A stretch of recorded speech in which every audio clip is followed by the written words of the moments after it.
Nous allons aujourd'hui parler sur le thème de qu'est-ce que l'enfer. C'est un thème que l'Église ne parle pas assez, on n'en parle pas souvent, parce que l'enfer est un lieu où beaucoup de personnes risquent d'y aller s'ils ne suivent pas le chemin du Seigneur et aussi s'ils suivent, comme la Bible nous dit, le faux prophète ainsi que la bête qui guide ce faux prophète là-bas aussi. On va lire dans Apocalypse chapitre 20 au verset 10. Apocalypse 20, 10 nous dit: le diable qui les égarait fut jeté dans les temps de feu et de soufre, où sont la bête et le prétendu prophète. Et ils seront tourmentés jour et nuit, au siècle des siècles. Je vis alors un grand trône blanc, et celui qui était assis, la terre et le ciel s'enfuirent loin de lui, et on trouva plus de place pour eux. Je vis les morts, les grands et les petits, debout devant le trône. Des livres furent ouverts, un autre livre aussi fut ouvert, le livre de vie. Les morts furent jugés conformément à leurs œuvres, d'après ce qui était écrit dans ces livres. La mer rendit les morts qu'elle contenait, la mort et le séjour des morts rendirent aussi leurs morts, et chacun fut jugé, conformément à sa manière d'agir. Puis la mort et le séjour des morts furent jetés dans les temps de feu. Les temps de feu, c'est la seconde mort. Tous ceux qui ne furent pas trouvés inscrits dans le livre de la vie furent jetés dans les temps de feu. Donc, l'Apocalypse nous parle de la mort, où sont jetés, et veut exprimer aussi la disparition de la mort, et aussi le lieu d'attente des morts, qui sont là pour l'éternité. Quand nous mourrons, nous sommes dans ce qu'on appelle le Sheol, le lieu où on attend notre jugement dernier. Et quel que soit ce qu'on en a fait, quel que soit ce qu'on n'a pas fait de bien ou de bon dans notre vie, on passe tous dans cet endroit-là, en attendant le jugement dernier. Et quand le jugement dernier sonne, eh bien nous voyons qu'il y a beaucoup de livres qui sont ouverts. Tous ces livres sont ce que l'on a fait de notre vie.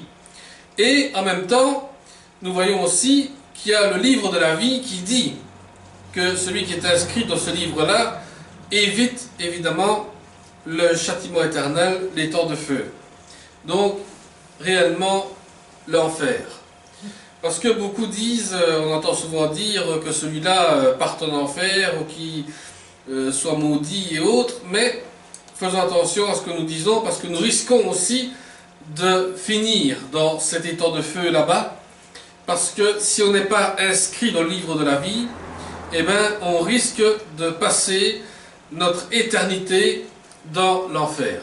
Alors comment avoir son nom inscrit dans le livre de la vie? Eh bien il faut juste croire et accepter le Seigneur, son sacrifice qu'il a fait pour nous, et nous serons ainsi inscrits dans ce livre de vie, et Dieu alors là nous épargnera de l'étang de feu. Parce que l'Apocalypse dit le diable et ses anges et tous ceux qui ne sont pas inscrits dans le livre de la vie seront dans un état de souffrance éternelle. Donc l'enfer, ce sera un état de souffrance éternelle, où là, Dieu ne pourra plus rien faire pour nous. Où là, on voit encore, il y a des passages dans la Bible qui dit, avec le riche et Lazare par exemple, où le riche criait après Abraham pour qu'il sorte de ce milieu qui était un milieu où il souffrait tellement qu'il faisait chaud, il n'avait pas à boire ni rien, il souffrait et il disait, il n'y a pas d'espoir pour que tu puisses revenir ici, parce qu'il y a une séparation entre vous et nous, et quand ceux qui seront en enfer, eh bien, il y aura une séparation entre Dieu et eux, et ils ne pourront pas passer ce cap-là, parce que Dieu a créé l'enfer pour Satan et ses anges, mais aussi pour ceux qui suivent le fameux faux prophète qui est guidé par la bête, comme l'Apocalypse le dit.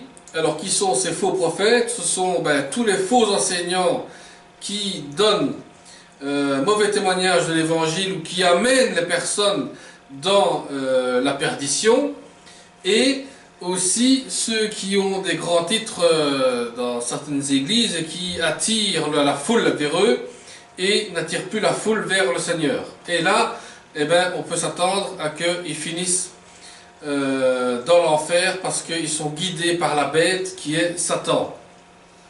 Parce que Jésus le dit en Matthieu 13, « Il en sera de même à la fin du monde. Les anges viendront et sépareront les méchants du milieu des justes. Et ils jetteront les méchants dans la fournaise ardente. Là seront les pleurs et les grincements de dents. » Là, c'est là qu'on verra que l'enfer, c'est où il y a beaucoup de pleurs et de grincements de dents. Là, c'est un endroit où les gens pourront faire tout ce qu'ils veulent et ne pourront jamais plus en sortir. Ce sera un tourment éternel, c'est-à-dire que il n'y aura plus de fin. On sera dans un milieu où c'est vraiment quelque chose d'horrible à voir. Il en sera du même à la fin du monde, où les anges viendront séparer les méchants avec les justes. Et ils jetteront dans la fournaise ardente, où il y aura des pleurs et des grincements de dents. Et tout ça, ça a commencé depuis Genèse 2, 17, où il est dit « Mais quant à l'arbre de la connaissance du bien et du mal, tu n'en mangeras point, car au jour où tu en mangeras, certainement tu mourras. » Donc, ceux qui ont la connaissance du bien et du mal savent qu'il y a un seul chemin qui nous évite d'aller en enfer, c'est le Christ lui-même. Mais si on mange de ce fruit qui est le mal, certainement on en mourra, on en meurt, pas physiquement, mais on en meurt spirituellement. Et quand on meurt spirituellement sans le Christ, notre direction sera directement d'aller dans l'étang de feu. Parce que nous avons renié ou même oublié qui est le Christ et qu'est-ce qu'il a fait pour nous. Donc, la sentence de la mort s'attache à la transgression du commandement de Dieu. Le jugement de Dieu et sa justice envers le pécheur entraînent la mort. C'est-à-dire que même si on meurt physiquement, le péché qui n'a pas été pardonné par le Seigneur nous entraîne encore à la seconde mort, comme l'Apocalypse dit. C'est-à-dire que nous sommes obligés, je vais dire ainsi, de demander pardon à Dieu pour être sûr qu'on évite ce châtiment dernier, d'aller dans l'étang de feu. Parce que là où les morts se trouvent pour l'instant, ce n'est pas le purgatoire, parce que ça c'est totalement faux, n'existe pas.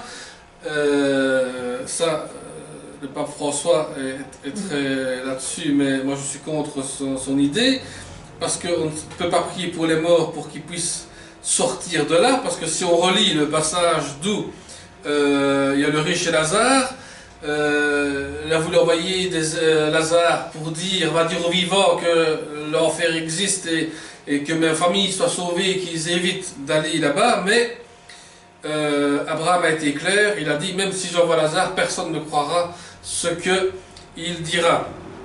Et donc prier pour les morts ne sert à rien, parce qu'une fois qu'ils sont morts, ils sont dans un endroit pour l'attente du jugement dernier, et seul Dieu saura quand et qui entrera dans son royaume. Et pourquoi est-ce que le jugement dernier prend du temps? Parce que Jésus a dit qu'il est en train de préparer une place pour nous, pour l'instant, dans son paradis. Et deuxièmement, il y a encore des personnes qui doivent encore être sauvées avant de pouvoir être jugées par Dieu. Donc Dieu est encore patient envers nous, le temps que nous puissions trouver cette repentance de revenir vers lui. Et Pierre le dit en 1 Pierre 4, 17, car le temps vient où le jugement doit commencer par la maison de Dieu, et s'il commence par nous, quelle sera la fin de ceux qui n'obéissent pas à l'évangile de Dieu? Et si c'est à grande peine que le juste est sauvé, que deviendront l'impie et le pécheur? Donc, le jugement commence par la maison de Dieu, par l'Église elle-même. Alors, moi je me dis, qu'en est-il de toutes les églises qui se disent maison de Dieu et qui ne font pas la volonté de Dieu? Comment vont-ils finir? Comment vont-ils aller jusqu'à la fin du jugement en continuant dans des séquelles qui ne sont pas celles de Dieu? Parce que s'ils n'obéissent pas à l'évangile de Dieu, comment peuvent-ils dire qu'ils sont sauvés? Comment peuvent-ils dire que nous allons au paradis si nous faisons des choses qui sont bonnes? Et Pierre le dit bien, c'est à grande peine que le juste est sauvé. Donc la grande peine, c'est que Jésus-Christ a donné sa vie pour que nous puissions être justifiés devant Dieu. Mais que devient ceux qui vivent ou qui restent dans leur péché? Donc la souffrance du peuple de Dieu est comparée à celle des impies. L'Église sera jugée et le chrétien connaît le jugement éternel.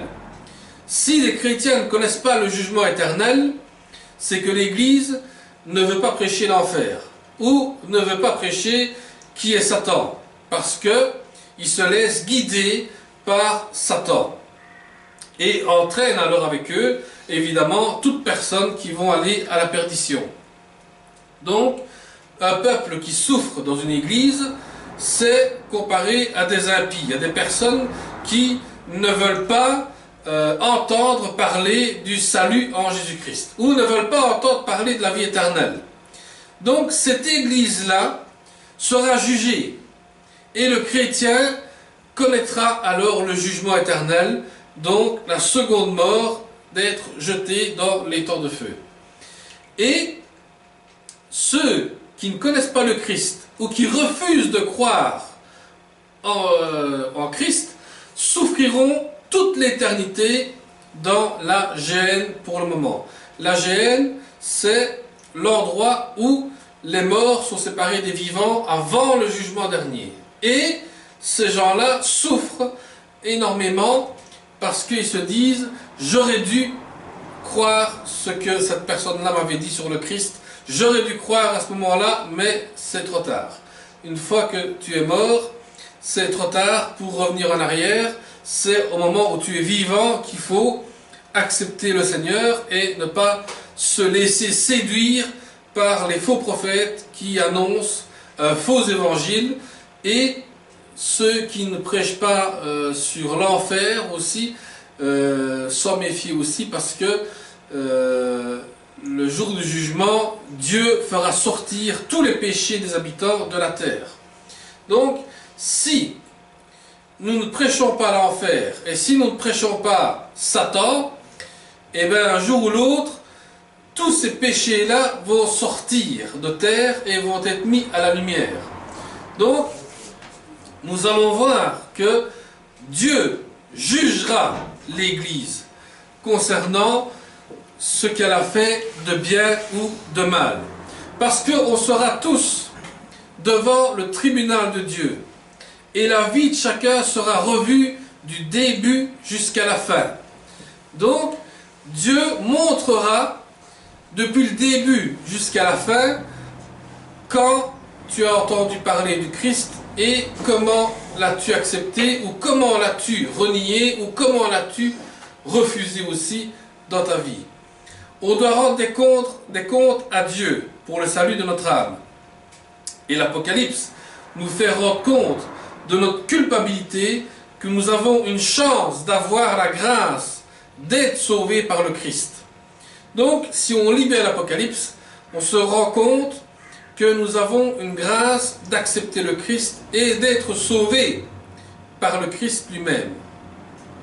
Parce que l'enfer lui-même, c'est le châtiment éternel, c'est le tourment, c'est la seconde mort, réservé à ceux qui refusent de se repentir. Donc c'est pour ceux qui veulent être avec les démons et avec Satan lui-même. Parce que Satan montre des choses qui sont belles, qui sont agréables à la vue de tout le monde, mais c'est là qu'on se rend compte que si on ne se repentit pas et que si on ne revient pas vers le Seigneur, on risque ce châtiment éternel, le tourment, la seconde mort. Et dans le livre de Jude, il dit « Ce sont des vagues furieuses de la mer, rejetant l'écume de leur impureté, des astres errants auxquels l'obscurité des ténèbres est réservée pour l'éternité. » Ce qui veut dire que ceci concerne les personnes qui ne suivent pas Dieu, préfèrent les faux enseignants qui les mènent à la perdition. Il est impossible d'être suivi par une religion sans que nous soyons en communion avec le Christ. La religion, ce n'est qu'une tradition qui nous mène tout droit dans les ténèbres. Mais une relation avec le Christ nous emmène directement dans le royaume du Seigneur. Si on se rappelle des 10 plaies d'Égypte, Dieu a utilisé des ténèbres pour faire une sanction pour celui qui n'a pas obéi. Et l'image des ténèbres désigne le tombeau, l'obscurité et la confusion dans la nuit. Ceux qui vivent dans les ténèbres, en tant que vivants, en tant qu'êtres vivants, eh bien, vivent dans l'obscurité et dans la confusion jour et nuit. Ils ne savent plus où ils en sont, ils ne savent plus ce qu'ils veulent, ils ne savent plus ce qui est bon ou mauvais, parce qu'ils suivent Satan lui-même dans sa beauté et dans tout ce qui attire pour que vous partez dans la perdition. Et c'est ça qu'on dit de faire attention dans certaines églises où on peut vous amener aussi à la perdition par ces faux pasteurs qui viennent annoncer un autre évangile que celui qui a été annoncé par le Seigneur. Et Job 10 dit « Avant que j'aille pour ne plus revenir dans la terre des ténèbres, dans l'ombre de la mort, terre obscure comme la nuit, où règne l'ombre de la mort et le chaos, où la lumière est comme la nuit. Parce que les ténèbres sont occultes, où il y a le pouvoir de Satan. » Et Paul le dit en Éphésiens 6, « Car ce n'est pas contre la chair et le sang que nous avons à combattre, mais contre les principautés, contre les puissances, contre les princes de ténèbres de ce siècle, contre les puissances spirituelles, de la méchanceté dans les lieux célestes. » On a à combattre contre des esprits. On pense que si on tue quelqu'un, on pense en être libre, mais ce n'est pas le corps qui fait que nous sommes libres, mais c'est l'esprit qui est dans cette personne-là qui fait qu'il nous pousse des fois à faire des choses qui ne sont pas de Dieu. Parce que nous combattons contre des puissances spirituelles et qui veulent nous écarter du lieu céleste. Et Jésus dit en Matthieu 10, « Ne craignez point ceux qui ôtent la vie du corps et qui ne peuvent faire mourir l'âme, mais craignez plutôt celui qui peut faire périr l'âme et le corps dans la géhenne. » Donc, si quelqu'un veut détruire votre corps, on n'a pas à craindre ce problème-là. Mais il faut plutôt craindre celui qui fait périr l'âme et qui fait périr l'âme et le corps dans la géhenne. C'est-à-dire qu'il faut craindre Dieu. Parce que Dieu peut détruire notre âme comme il veut. Parce que si on ne suit pas les plans de Dieu et qu'on suit les plans de Satan, notre âme directement peut périr en enfer. Et ça, c'est la chose la plus horrible qui peut nous arriver. L'enfer représente un état de dégradation. On agonise de notre culpabilité, profondément, tout comme le riche et Lazare, où le riche se trouve dans la géhenne. En Luc 16, il dit et étant en enfer dans les tourments, il leva les yeux et vit de loin Abraham et Lazare dans son sein. Il s'écriant, il dit, Père Abraham, aie pitié de moi, et envoie-moi Lazare pour qu'il trempe dans l'eau le bout de son doigt pour me rafraîchir la langue, car je suis extrêmement tourmenté dans cette flamme. » Mais Abraham répondit, « Mon fils, souviens-toi que tu as eu tes biens pendant ta vie, et que Lazare a eu des maux. Maintenant il est consolé, et toi tu es dans le tourment. Outre cela, il y a un grand abîme entre vous et nous, de sorte que ceux qui voudraient passer d'ici à vous ne le peuvent, non plus que ceux qui voudraient traverser de là jusqu'à nous. » Donc pour vous dire que la gêne, cet abîme là où se trouvent les morts, ben, personne ne peut passer d'un côté à l'autre. Et vous voyez le riche qui s'écrie à Abraham, « Aie pitié de moi », parce que sa langue était sèche. Parce que là, à l'enfer, eh ben, c'est un endroit où vous n'aurez pas d'eau, vous n'aurez pas de lumière, vous n'aurez rien du tout, et vous serez culpabilisé éternellement et tourmenté aussi éternellement parce que vous n'avez pas accepté une seule chose, c'est d'accepter le Christ dans sa vie. Et là, Dieu ne peut plus rien faire pour vous dès que vous êtes dans ce tourment-là, dès que vous êtes en enfer. Ceci n'est pas encore la fin de son âme, parce qu'il séjourne dans le tourment avant le jugement de Dieu. Donc la gêne, c'est ça. Pour ceux qui ont accepté le Christ, c'est une partie différente, mais ceux qui n'ont pas accepté le Christ sont dans une abîme et sont tourmentés jour et nuit et ne savent plus comment en sortir. Et ils cherchent une solution. Ils cherchent une solution. Donc, on apprend un choix sur la destinée éternelle. Une fois que nous sommes morts, il n'y a plus d'accès pour venir vers Dieu. Donc, on peut prier pour les morts, allumer des bougies, tout ce qu'on veut, pour que l'âme soit sauvée, c'est trop tard. L'âme, tu la sauves quand tu es vivant. Et c'est encore le monde d'aujourd'hui qu'on a encore l'occasion d'accepter le Christ et de pouvoir éviter ce châtiment éternel. Parce que le diable a formé une armée de personnes incrédules pour oublier le Christ. Le diable arrive à que les gens ont difficile à croire au Christ, pour oublier le Christ lui-même, ce qu'il a fait pour nous et de ce qu'il a donné pour nous. Mais nous avons besoin d'être sauvés, parce que sans le Christ, on n'est pas sauvé. Et beaucoup ne veulent pas accepter le Christ, et alors, s'ils n'acceptent pas le Christ, eh ben, ils sont éloignés de Dieu. Donc, quand on apparaîtra devant le grand trône blanc, il sera trop tard pour accepter le Christ, parce qu'on va être jugé selon nos actes. Et les livres qui seront ouverts est celui de la vie, et si nous sommes absents dans le livre de la vie, eh bien, ce qui nous attend, c'est l'étang de feu. L'esprit et l'âme seront dans la seconde mort, seront en train de périr, seront en train d'être détruits, seront avec Satan et ses anges là où c'est l'enfer, et vous serez, et nous serons, tous tourmentés jour et nuit si on n'accepte pas le Seigneur dans sa propre vie. Donc c'est pour ça qu'il est important d'accepter le Christ dans sa vie et de pouvoir continuer d'obéir à l'Évangile et faire attention à tous ces faux prophètes qui nous écartent du Christ. Parce que dans le monde d'aujourd'hui, on essaye de faire oublier le Christ pour ne pas que l'on soit sauvé. Parce que le diable sait que son temps est venu et il essaye que chacun de nous soit écarté du Seigneur. Voilà, nous allons prier pour conclure. Seigneur, nous te remercions, te bénissons encore, Seigneur, pour ce message, Seigneur. Fais que chacun de nous, Seigneur, évite, Seigneur, ce châtiment de l'enfer éternel, Seigneur.